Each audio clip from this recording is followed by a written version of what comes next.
गांव के किनारे जहां सुबह सूरज सबसे पहले धरती को छूता था, वहीं एक छोटा सा कच्चा घर था। इस घर में रहता था रामू किसान अपनी पत्नी मीना और बच्चों के साथ। सुबह के 4 बजे होंगे। गांव अभी सो रहा था। सिर्फ मुर्गे की आवाज और हवा में घुली मिट्टी की खुशबू थी। रामू धीरे से उठता है। उसकी पत्नी सीता चूल्हे के पास बैठी रोटी सेक रही होती है। इतनी सुबह क्यों उठ गए? आज फिर खेत जाना है? फसल को पानी चाहिए मीना। अगर आज नहीं दिया तो कल रोटी नहीं मिलेगी। मीना चुप हो जाती है। उसकी आंखों में डर होता है, क्योंकि वो जानती है पिछले साल का कर्जा अभी तक उतारा नहीं गया। पिछले 2 सालों से बारिश रामू का साथ नहीं दे रही थी। कभी ज्यादा, कभी बिल्कुल नहीं। और जब फसल बर्बाद होती है तो सिर्फ अनाज नहीं, उम्मीदें भी बर्बाद हो जाती हैं। रामू साहूकार के घर पहुंचता है। रामू पिछला कर्जा चुकाया नहीं और फिर हाथ फैलाने आ गए। मालिक, इस बार फसल अच्छी हो जाएगी, बस थोड़ा सा सहारा चाहिए।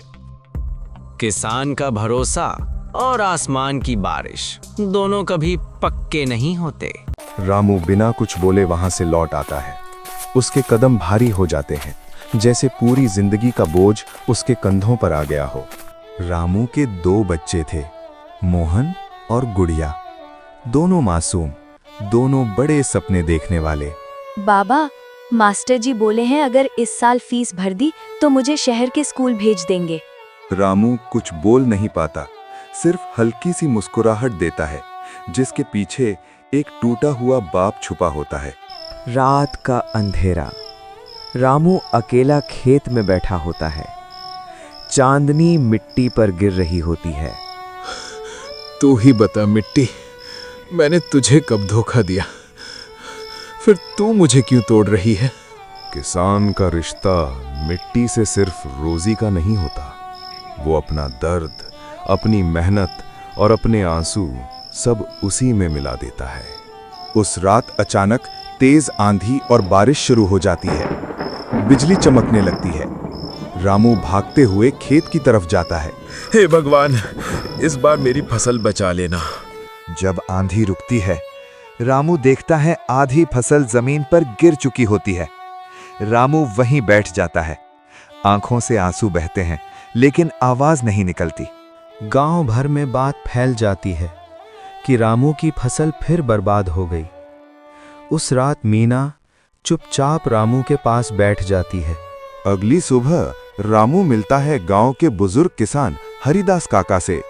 मेहनत के साथ अगर दिमाग भी लगाया जाए तो मिट्टी सोना बन जाती है। हरिदास काका रामू को मिक्स्ड फार्मिंग, कम पानी वाली फसल और ऑर्गेनिक तरीके के बारे में बताते हैं। रामू ध्यान से सुनता है, जैसे हर शब्द उसकी जिंदगी बदलने वाला हो। अगली सुबह साहूकार रामू के घर पहुंच जाता है। इस महीने पैसा चाहिए रामू, वरना जमीन लिखवा दूंगा। थोड़ा वक्त दे दो मालिक, मैं कर्जा जरूर चुकाऊंगा। साहूकार के जाते ही मीना की आंखों में आंसू आ जाते हैं, लेकिन रामू का सिर अब झुका नहीं होता। रामू छोटी सी जमीन पर नया तरीका शुरू करता है। कम पानी, कम बीज और ज्यादा समझ। इस बार मिट्टी को बोझ नहीं, साथी बनाऊंगा। एक सुबह रामू देखता है नए पौधे हरियाली के साथ उग रहे हैं। मीना देख, जिंदा है हमारी मेहनत। भगवान ने हमारी सुनिए। गांव में पहली बार रामू के खेत की कटाई त्योहार जैसी हुई। लोग रुककर देखने लगे, बातें होने लगी।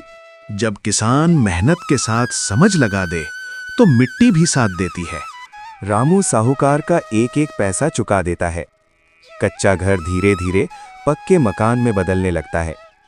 गांव के लोग अब रामू से आधुनिक खेती करने की सलाह लेने आते हैं।